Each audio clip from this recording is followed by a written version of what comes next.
Cricket world cup league 2 round 3 की अगर बात करें तो ओमान का जो सफर है वो कहीं ना कहीं कंप्लीट हुआ इस राउंड 3 में और उन्होंने अपनी इस जर्नी को कहीं ना कहीं एक विन के साथ कंप्लीट किया है। जी हाँ, एक 4 विकेट से इस मैच में उन्हें जीत मिली है और कम से कम वो कोई मैच जीत कर इस टूर्नामेंट इस राउंड से इस स्कॉटलैंड के एक दौरे को कंप्लीट करने में कामयाब हुए। ये जरूर हुआ है कल नाइजीरिया को उन्होंने मात देकर। जानने की कोशिश करते हैं कि आखिर इस मैच में नाइजीरिया को जो है हार कैसे मिली और ओमान जो है वो आखिर जीतने में कामयाब किस तरह से हुआ, क्या क्या इंपॉर्टेंट पहलू रहे इस मैच के, चलिए आपके सामने कहीं ना कहीं बताते हैं। सबसे पहले जानते हैं फेस बाय फेस से हमेशा की तरह कि फेस बाय फेस में आखिर ये मामला जो है वो किस तरह से हमें घटता हुआ नजर आया, जो कि एक रास्ता जाता गया ओमान की जीत की तरफ और दूसरा रास्ता जाता गया नाइजीरिया की हार की तरफ। जरूर देखें, 1 से 10 ओवर की बात करें, 36 पहले नाइजीरिया ने बल्लेबाजी की।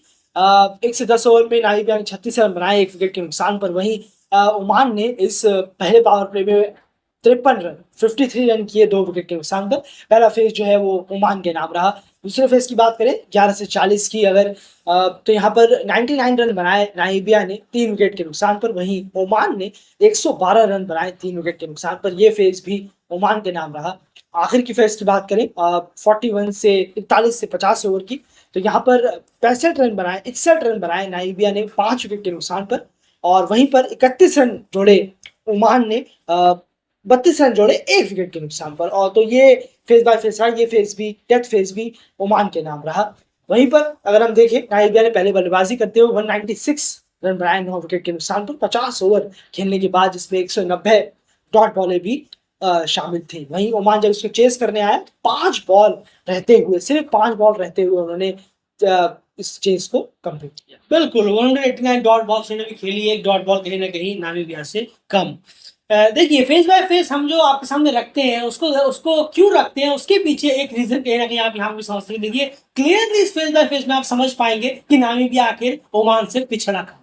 क्लियरली है कौन सा वो फेज था जहां पर नामीबिया इस गेम से पूरी तरह से कहीं ना कहीं एक अच्छे स्कोर तक पहुंचने में कहीं ना कहीं पहुंचने से रुक गया और जहां पर ओमान ने उनके खिलाफ एक अच्छी परफॉर्मेंस कर कर गेम में एक जबरदस्त अपनी वापसी की। और वो फेज कोई नहीं बल्कि थर्ड फेज है जहां पर महज 60 गेंदों में 61 रन बनाए नामीबिया ने और 5 विकेट अपने गंवा दिए। यही वो फेज था जहां पर ओमान ने एक अच्छी वापसी की और एक अच्छे खासे टोटल पर, गेटेबल टोटल पर रोक दिया नामीबिया को उसके बाद चेस करने गए। देखिए ये वो मैचेस होते हैं जिन मैचेस की वजह से आप जो जब हम सुनते हैं बहुत लोगों की कि बहुत ज्यादा बोरिंग क्रिकेट यहाँ पर हमें देखने को मिलता है, ये वो मैच। बिल्कुल।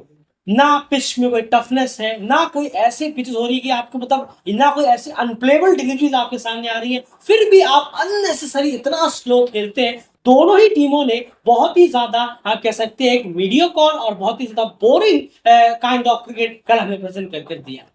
मतलब इंटेंट दिखाने का मतलब ये नहीं होता कि आप 50 ओवर बैटिंग करके 196 रन बनाए एक अच्छे पिच पर। ये इंटेंट वाली कैटेगरी में नहीं आता और दोनों ही टीमों ने कहना होगा बहुत ही पुअर क्वालिटी ऑफ क्रिकेट कल हमें प्रोवाइड कराया इस मैच के जरिए, जहां पर 100 ओवर बैटिंग की है दोनों ने मिलकर लगभग, लेकिन हमें रन वहां पर देखने को मिले महज 396 से लेकर 400 रन, जो कि बहुत ही ज्यादा और बहुत पिच ट्रिकी होती, बहुत कुछ पिच में होता, मतलब अनप्लेबल हो रहा, खेला नहीं जा रहा, तब समझ में आता। लेकिन इसी पिच पर स्कॉटलैंड वगैरह की टीमें, इसी पिच पर नामीबिया ने खुद 280 90 240 50 कहने के जवाब में लगा दिए थे। तो डेफिनेटली बहुत ही ज्यादा पूरे इंटेंट का क्रिकेट हमें देखने को मिला दोनों ही टीमों के बैट्समैन की तरफ से। ओमान ने जीत भली दर्ज की, 2 पॉइंट्स इंपॉर्टेंट कलेक्ट किए, वो कोई बात, वो कोई वो कोई डाउट नहीं है। लेकिन फिर भी अगर आप क्रिकेट के लिहाज से देखेंगे तो यही वो गेम्स होते हैं जिन गेम्स की वजह से हमें सुनने को मिलता है कि बहुत ही ज्यादा बोरिंग हो चला है ओडीआई क्रिकेट या फिर लॉन्गर फॉर्मेट। ये वो गेम्स और ज्यादा हेल्प करते हैं। इस तरह के गेम्स थोड़ा बेटर करिए। इतनी स्लोइश इनिंग्स जो रही है दोनों टीमों की, ये कुछ भी बेहतर क्रिकेट की कैटेगरी में नहीं आ सकती। चलिए यहाँ पर आए नए कॉन्ट्रीब्यूटर्स की बात करें। नहीं, जरूर देखिए, माइकल वेन लिंजन ने 40 किए 55 बॉलों में। और उसके बाद मरान क्रूजर हाई स्कोरर रहे, 73 बनाए उन्होंने 90 गेंदों में। जे स्मिथ ने एक साथ दिया 41 रन 75 बॉलों में।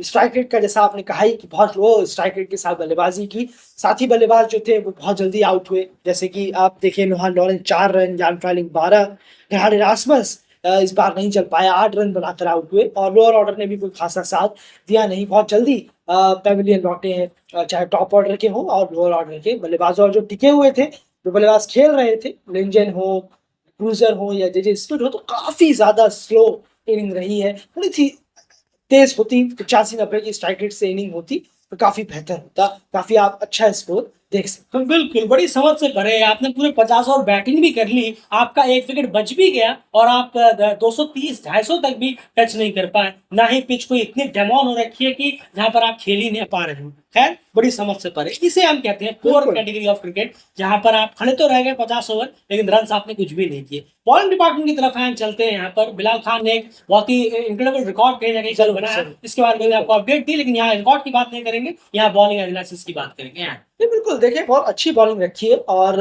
कुछ गलतियां करवाई है बल्लेबाजों से, बॉलर्स ने, और फयाज भट्ट ने लास्ट पे बहुत अच्छी ब्लॉक होल पर भी बॉलिंग रखी है उन्होंने आखिर में। कलीमुल्ला ने गुड लेंथ पर काफी रखी है, चौथे स्टंप के करीब बार बार काफी परेशान कर रहे थे, वो मिस भी हुई है काफी उनकी बॉलें जो बैट्समैन के द्वारा। और बिलाल खान ने थोड़ा सा उनको थोड़ा रिदम मिला, अच्छी जगह वो डाल रहे थे बॉल, थोड़ा सा ड्राइव कराने की कोशिश काफी कर रहे थे, उसमें उनके एज भी आए, काफी उन्होंने बल्लेबाजों के एज भी लिए और विकेट भी उन्हें मिले हैं। काफी कलेक्टिव बॉलिंग रही है, इतना कोई हमें देखने को नहीं मिला कि लेग साइड में जा रहे हैं या खराब बॉलिंग हो रही है, ज्यादा फुल चले जा रहे हैं। थोड़ा सा बेहतर बॉलिंग एडजस्ट होते हुए नजर आए हैं आज, अगर हम बात करें इस मैच में ओमान के पेस बॉलर्स। बिल्कुल, चलिए उसके बाद यहाँ पर बात करते हैं ओमान की चेस को लेकर। ओमान की चेस की अगर बात की जाए तो अगर आप देखेंगे यहाँ पर तो ओपनर का जो हाल है वो अभी भी बहुत ज्यादा जी हाँ, बेदम है। कभी प्रतीक अतावले जल्दी आउट हो जाते हैं, कभी कश्यप प्रजापति जल्दी बिल्कुल आउट हो बिल्कुल। जाते हैं, और कल के केस में कश्यप प्रजापति जल्दी आउट होते हुए नजर आए। ओपनिंग पेयर जो है वो ओमान का भी बिल्कुल भी कंसिस्टेंट नहीं है, कंसिस्टेंट रन ही नहीं करता अगर आप एज अ पेयर इनकी अगर आप बात करेंगे। उसके बाद यहाँ पर वन डाउन आए आकिब इलियास और उसके बाद जिशान मकसूद, इन दोनों का पेयर ने कहीं ना कहीं थोड़ी बहुत कोशिश की स्टार्ट लेने की, लेकिन जिशान मकसूद बहुत ही जल्दी कहीं ना कहीं आउट हो गए। उसके बाद अयान खान रन आउट हो गए, फिर खालिद खेल ने एक और यहाँ पर अच्छी इनिंग दी। अभी कुछ दिन पहले उन्होंने एक 50 भी मारी थी खालिद खेल का। ये टूर्नामेंट, ये जो राउंड है फिर भी ठीक ठाक गया है। क्या आप देखें, एक एशियन जब यूरोप में आते हैं तो बिल्कुल। रन कर ले वही बहुत जी है, हाँ। लेकिन यहाँ पर उन्होंने बैक टू बैक रन किए, 50 भी मारी थी, या 43 भी कल उन्होंने किए। आकिब इलियास की जो इनिंग रही है 129 गेंदों में 68 रन किए, ये सिर्फ वही समझा सकते हैं कि उन्हें कितनी दिक्कत आखिर इस पिच पर हो रही है। बिल्कुल बहुत सही कहा आपने, बिल्कुल सही कहा है आपने। ये इनिंग समझ से परे है, पिच कुछ और रिक्वायरमेंट है, पिच की कुछ और जरूरतें हैं, आप कुछ और जरूरत से खेल रहे हैं। पिच बहुत अच्छी है, बहुत अच्छी बैटिंग पिच है, बॉलिंग पिच भी है, यहाँ पर शुरुआत में मदद करती है, लेकिन इतना ज्यादा स्लो होने का मतलब ये हमें तो समझ में नहीं आता। हाँ, एंड खालिद खेल 79 की स्ट्राइक रेट से, शोएब खान 69 की स्ट्राइक रेट से। बिल्कुल सही कहा आपने। तो अजीब है जब आप एक पिच पर वक्त बिता लेते हैं, उसके बाद इतना लंबा वक्त बिताना और उस पर रन ना बना पाना, ये अपने आप में एक बहुत बड़ी अजीब सी चीज है जो एक्सप्लेनेशन बनता है। बिल्कुल सही कहा आपने, सिर्फ 52 की स्ट्राइक रेट से उन्होंने रन किए। चलिए शुरू में आप दिक्कत आपकी टीम को थी, वो बिल्कुल समझते हैं हम। आप आए, आपने 30-40 बॉलें खेली, जरूर उसमें जरूर। आपने जी हाँ। 10 रन करीब किए, समझ में आता है। तो आपका मान के चलिए स्कोर रहा 60-70 गेंदों, माफ कीजिएगा 50-60 गेंदों में आपने 20 रन करीब जरूर। मान लिया, क्योंकि शुरू में आपको बिल्डअप करना है। उसके बाद की 80 गेंदों में आप क्या कर रहे हैं, 70 गेंदों में आपने क्या किया है, वो थोड़ा समझ से यहाँ पर परे हो जाता है। एक छोर ही संभालते रह गए। अब टीम को आपको जीत जरूर दिलाई, लेकिन यकीन मानिए इस तरीके की इनिंग्स से कुछ खासा फर्क यहाँ पड़ने वाला है नहीं। ये इनिंग्स जो है कहीं ना कहीं बहुत अननेसेसरी स्लो है। यहाँ पर अगर पिच बहुत टफ होते में देखने को मिलता है कि राउंड 3 में रन ही नहीं बन रहे हैं, बहुत दिक्कत, जैसे हमने वर्ल्ड कप में देखा, जी हाँ। वर्ल्ड कप में देखा कि जरूर, 105 जरूर। 108 के लिए टीमें स्ट्रगल कर रही है। क्या ये पिचेस वैसी थी? बिल्कुल भी नहीं। स्कॉटलैंड आ रही है, ओमान और नामिबिया की बॉलर्स की धज्जियां उड़ा के रख दी बिल्कुल। इसी पिच पर, इसी ग्राउंड पर। नामिबिया ने खुद स्कॉटलैंड के खिलाफ 250 करीब रन किए इसी ग्राउंड पर बात करें। ओमान ने भी 233 की नामिबिया के खिलाफ इसी ग्राउंड पर। तो बिल्कुल समझ से परे, बहुत अननेसेसरी स्लो खेले हैं। बस किसी तरह से इस मैच को जीतना था, तो उन्होंने वो जीता और 2 पॉइंट्स कलेक्ट किए, और ये पूरा उसी के साथ उन्होंने कंप्लीट किया इस मैच को भी। और 3 पॉइंट्स कहीं ना कहीं ओमान इस टूर से अब लेकर जाएगा। नामिबिया की बॉलिंग एनालिसिस करना है। नहीं, जरूर देखिए, स्पिनर्स को अगर विकेट मिल जाते तो शायद ये मैच थोड़ा टर्न हो पाता, वरना स्कॉर्स खाली हाथ गए हैं। 10 ओवर में 31 रन उन्होंने दिए हैं, कोई विकेट नहीं निकाल पाए। कुछ ट्राई जरूर किया, कुछ चांस बने, लेकिन विकेट नहीं मिला। और पेसर्स ने इतना दम नहीं लगाया, थोड़ा सा और बेहतर लाइन पे रखते। ट्रम्पलमैन को मिस कर बहुत सारा मिस कर रही है नाइबिया, ऑब्वियसली। वो जिस तरीके के बॉलर हैं, लेफ्ट आर्मर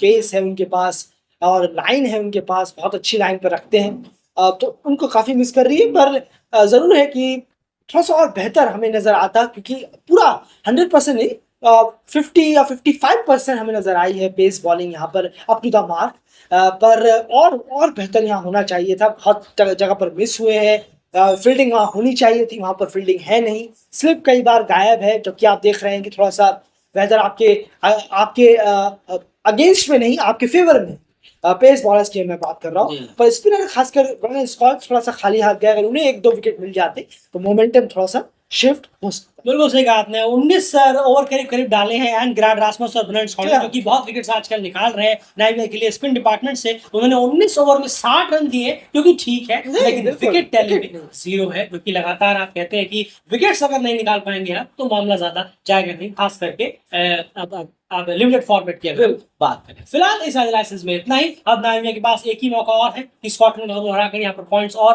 अपने साथ कलेक्ट करे। 2 पॉइंट्स उनके पास है, ओमान 3 पॉइंट के साथ इस राउंड को फिनिश करता हुआ नजर आएगा। पॉइंट्स टेबल आपके सामने हम जरूर डाल दें। फिलहाल इस एनालिसिस में इतना ही। तो इस तरह से ओमान को यहाँ पर जीत मिली और नामीबिया को यहाँ पर हार का सामना करना पड़ा, लेकिन at the end definitely cricket की अभी भी वही राय रहेगी कि क्रिकेट जो है वो हमें इतना खास अच्छा देखने को नहीं मिला। और इस तरह की क्रिकेट से ही कहीं ना कहीं वो जो आप स्टेटमेंट सुनते हैं कि ओडीआई क्रिकेट अब बोरिंग हो चला है, वो इस तरह की क्रिकेट में ये क्रिकेट और 4 चांद लगा देते हैं उस चीजों में, चाहे वो फुलहम की तरफ से आए या फिर एशेज की तरफ से ही क्यों।